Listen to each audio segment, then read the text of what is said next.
Пиаймандағы Хойбал алды 2011 жылды Угреча турызы проект хостыры на школа бүдірілген.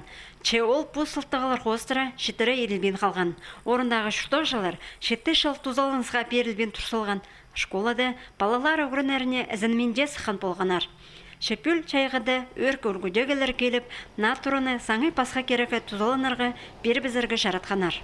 На школаға, бүдіргін школаға шоқтып шала, что андыфап бұлар, библиотека, клуб бүдірілі, итсыларлатып, и учительға квартирка на келген күрітшіге. Үлгідегілерінің шары денің, бұл кірпес тұрының төзін пүл тұды бізірға керек болар. Базаға шылды аны республиканың база аймақтың полызенің культура база емні керейіне келестірі еді пастерлар. Анзы мұндағы 9 жыларының көңінің тың көдірі бісті.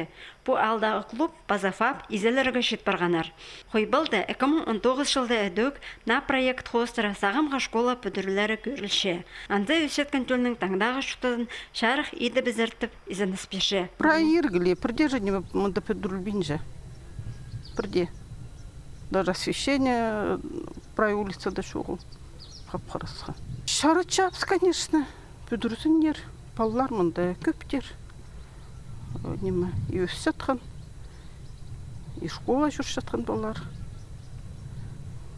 Шит семьялы мұнда көп. Хойбыл алдағы пасталық школа ергі садық тұрызынды шебіргі шыл азыры орнық барыр. Пүл андар 17 олған үгірініргі барар. Үдік 3-6 жастық 8 балы бер жүрер.